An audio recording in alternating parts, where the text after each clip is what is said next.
اعوذ باللہ من الشیطان الرجیم، پناہ مانگتا ہوں میں اللہ کی شیطان مردود سے۔ بسم اللہ الرحمن الرحیم، شروع اللہ کے نام سے ہے جو سب پر مہربان ہے، بہت مہربان ہے۔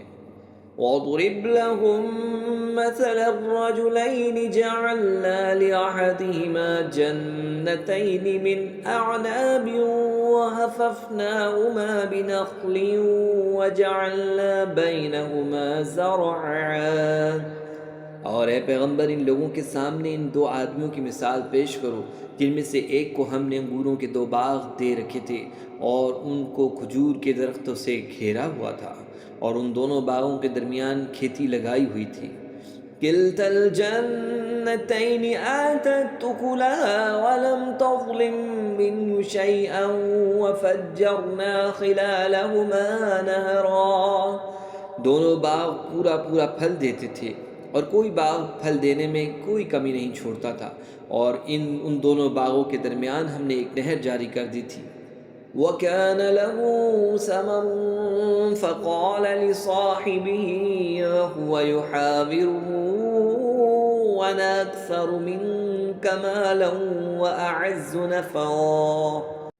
اور اس شخص کو خوب دولت حاصل ہوئی تو اپنے ساتھی سے باتیں کرتے ہوئے کہنے لگا کہ میرا مال بھی تم سے زیادہ ہے اور میرا جتھا بھی تم سے زیادہ مضبوط ہے۔ وَدَخَلَ جَنَّتَهُ وَهُوَ ظَالِمٌ لِنَفْسِهِ قَالَ مَا أَظُنُّ أَن تَبِيدَ هَٰذِهِ أَبَدًا۔ اور وہ اپنی جان پر ستم ڈھاتا ہوا اپنے باغ میں داخل ہوا، کہنے لگا میں نہیں سمجھتا کہ یہ باغ کبھی بھی تباہ ہوگا۔ وَمَا أَظُنُّ السَّاعَةَ قَائِمَةً وَلَئِن رُّدِدتُّ إِلَىٰ رَبِّي لَأَجِدَنَّ خَيْرًا مِّنْهَا مُنقَلَبًا۔ اور میرا خیال یہ ہے کہ قیامت کبھی نہیں آئے گی، اور اگر کبھی مجھے اپنے رب کے پاس واپس بھیجا بھی گیا تب بھی مجھے یقین ہے کہ مجھے اس سے بھی اچھی جگہ ملے گی۔ قال له صاحبه وهو يحاوره وكفرت بالذي خلقك من تراب ثم من نطفة ثم سواك رجلا۔ اس کے ساتھی نے اس سے باتیں کرتے ہوئے کہا کیا تم اس ذات کے ساتھ کفر کا معاملہ کر رہے ہو جس نے تمہیں مٹی سے اور پھر نطفے سے پیدا کیا، پھر تمہیں ایک بھلا چنگا انسان بنا دیا۔ لَكِنَّهُ اللَّهُ رَبِّي وَلَا أُشْرِكُ بِرَبِّي أَحَدًا۔ جہاں تک میرا تعلق ہے میں تو یہ عقیدہ رکھتا ہوں کہ اللہ میرا پروردگار ہے اور میں اپنے پروردگار کے ساتھ کسی کو شریک نہیں مانتا۔ وَلَوْلَا إِذْ دَخَلْتَ جَنَّتَكَ قُلْتَ مَا شَاءَ اللَّهُ لَا قُوَّةَ إِلَّا بِاللَّهِ إِن تَرَنِ أَنَا أَقَلَّ مِنكَ مَالًا وَوَلَدًا۔ اور جب تم اپنے باغ میں داخل ہو رہے تھے اس وقت تم نے یہ کیوں نہیں کہا کہ ما شاء اللہ لا قوت الا باللہ، جو اللہ چاہتا ہے وہی ہوتا ہے، اللہ کی توفیق کے بغیر کسی میں کوئی طاقت نہیں۔ اگر تمہیں یہ نظر آ رہا ہے کہ میری دولت اور اولاد تم سے کم ہے۔ فَعَسَىٰ رَبِّي أَن يُؤْتِيَنِ خَيْرًا مِّن جَنَّتِكَ وَيُرْسِلَ عَلَيْهَا حُسْبَانًا مِّنَ السَّمَاءِ فَتُصْبِحَ صَعِيدًا زَلَقًا۔